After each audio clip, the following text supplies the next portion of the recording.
50 years after the victory of the Lost Fleet, the stars were at peace, or so humanity believed. The Terran Continuum had risen from the ashes of war, stretching from Mercury's flame to the moons of Neptune. The memory of Captain Adrien Vale and the Seventh Armada lived in monuments and songs. Children grew up watching their stories projected on museum domes. The fleets that survived the Zeroth War swore never again to fight beyond the Sol barrier. For half a century, humankind turned inward. We built cities in the clouds of Venus, orbital rings around Jupiter, and shipyards that glittered like constellations. Yet in the silence between stars, something stirred. The Perseus Veil, the same rift where the seventh had once vanished, began to whisper again. Operator. Unidentified burst on deep band 12. Pattern looks. Terran, sir. Pre-war encryption. Narrator. At first, the analysts dismissed it. Another ghost. Echo from the old war. But when the data was reconstructed, the Continuum's council fell silent. It wasn't a distress call. It was a tactical report. Coordinates, fleet composition, casualty logs, dated 2 days ago, from beyond the Veil commander Rhea Solas, granddaughter of Vale himself, was recalled from Jupiter Command. She had inherited her ancestors' eyes, cold, determined, endlessly watchful. Within 72 hours, a task force assembled at Luna Base Erebus.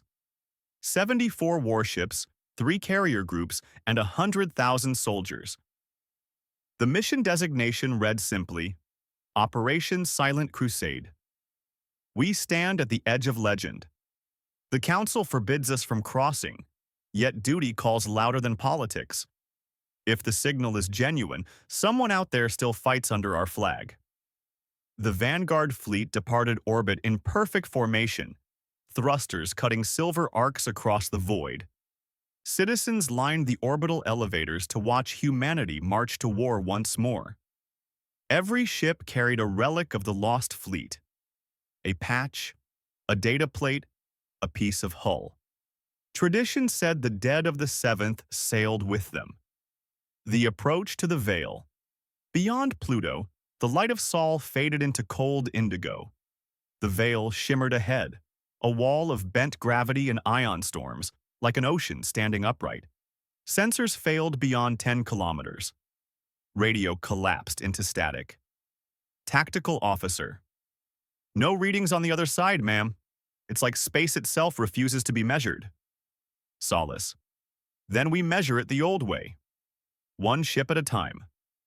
The first scout cruiser, Resolute, crossed the threshold and vanished. Its telemetry cut out mid-heartbeat. 10 minutes later, it reappeared. Silent, hull scarred, crew unconscious but alive. The recording from its bridge lasted only 2 seconds. A flash of light, then the sound of someone whispering in Terran tongue. You came back. Against all orders, Rhea Solas gave the command that would define the next century. All ships, forward, form Crusade line. We're going in. The universe inverted. Time stretched like glass. Pilots screamed as gravity twisted through dimensions that had no names. Then the fleet emerged. Intact, but not unchanged. Ahead lay a star system none had charted. A crimson sun, 3 shattered worlds, and thousands of derelict ships drifting in orbit. Every hull bore Terran markings, some dated before even the First War. The fleet had found not an enemy, but a graveyard of their own kind.